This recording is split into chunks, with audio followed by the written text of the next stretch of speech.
Amados irmãos e irmãs, o Evangelho de hoje está em São Marcos, capítulo 4, versículos de 35 a 41. Naquele dia, ao cair da tarde, Jesus disse a seus discípulos: Vamos para outra margem. Eles despediram a multidão e levaram Jesus consigo, assim como estava na barca. Havia ainda outras barcas com ele. Começou a soprar uma ventania muito forte, e as ondas se lançavam dentro da barca, de modo que a barca já começava a se encher. Jesus estava na parte de trás, dormindo, sobre um travesseiro. Os discípulos o acordaram e disseram: Mestre, estamos perecendo, e tu não te importas? Ele se levantou e ordenou ao vento e ao mar: Silêncio, cala-te. O vento cessou e houve uma grande calmaria. Então Jesus perguntou aos discípulos: Por que sois tão medrosos? Ainda não tendes fé?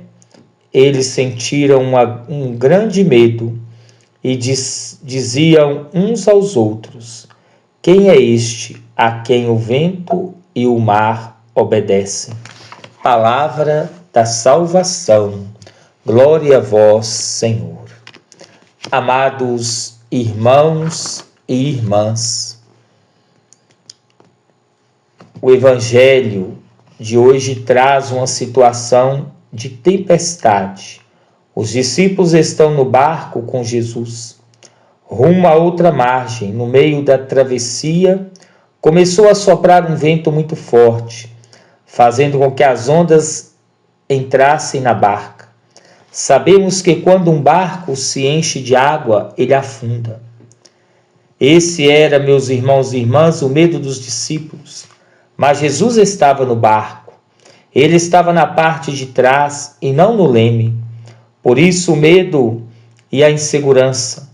Além disso, achavam que Jesus estava dormindo. Quem é que consegue dormir no meio de uma tempestade no mar?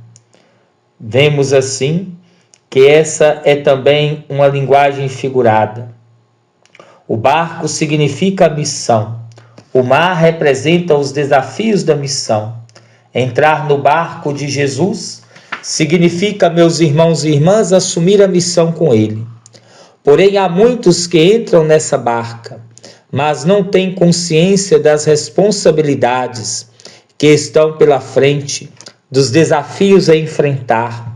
São aqueles que assumem o batismo como se fosse o batismo fosse apenas um produto ou algo mágico sem compromisso. Quem pensa assim entra numa canoa furada e vai pular fora dela tão logo a água começa a penetrar no seu interior. Ou então vai sofrer muito diante das tempestades, do revolto do mar da vida. Foi isso que aconteceu aos discípulos. Embora fossem discípulos de Jesus, pessoas das quais se esperava um compromisso com ele, na hora da dificuldade, da tempestade, pensavam que Jesus estava dormindo. Meus irmãos e irmãs, quantos de nós achamos que Jesus está dormindo no barco da nossa vida, porque ele nos deixa passar por situações difíceis e dolorosas? Mas não é Jesus que está dormindo, somos nós que estamos dormindo, ou seja, acomodados, sem muita responsabilidade com o batismo que assumimos. Recebemos um batismo, mas não queremos compromisso com Deus, com a igreja, nem com os irmãos.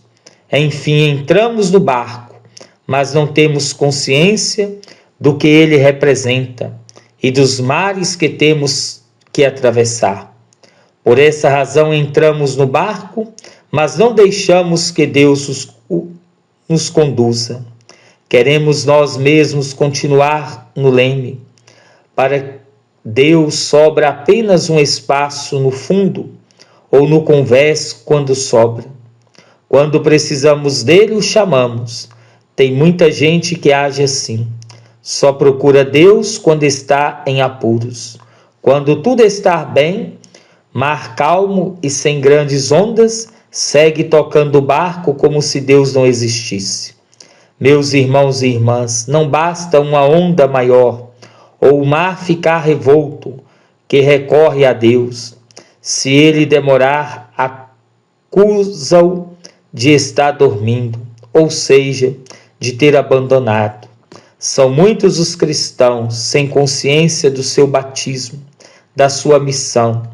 Deus precisa estar no leme do barco de nossa vida para enfrentar as tempestades sem que ele afunde.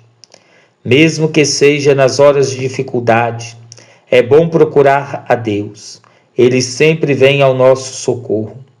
Ele se importa conosco, mas não quer que sejamos tão medrosos. O medo mostra a falta de confiança e de fé. Jesus questiona os seus discípulos, perguntando: por que vocês são tão medrosos? Vocês ainda não têm fé? Talvez, meus irmãos e irmãs, ele faça para nós as mesmas perguntas quando ficamos apavorados diante das tempestades da vida. É preciso rever nossa fé, nosso proceder, pois discípulos medrosos terão dificuldades de atravessar o mar, isto é, viver a missão. Peçamos ao Senhor que ajude a todos nós e nos impulsione nesta missão e ver o amor de Cristo, que é precioso para nós. Jesus nos deu provas contundentes deste amor, mas ainda há muitos que não acreditam ou não conseguem entendê-lo. Ensina-nos, ó Pai, a viver o teu amor e a tua graça em nossa vida e em nossa missão. Meu Pai, a vós me abandono, fazei de mim o que quiserdes, o que de mim fizerdes eu vos agradeço. Estou pronto para tudo, aceito tudo, contando que a vossa vontade se faça em mim e em todas as vossas criaturas. Não quero outra coisa, meu Deus, entrego minha vida em vossas mãos. Eu vos lá dou, meu Deus, com todo o amor do meu coração, porque eu vos amo e porque é para mim uma necessidade de amor dar-me, é entregar-me em vossas mãos sem medida, com infinita confiança, porque sois meu Pai. O Senhor esteja convosco, Ele está no meio de nós, que desça sobre cada um de nós a bênção desse Deus Todo-Poderoso, Pai, Filho e Espírito Santo. Amém.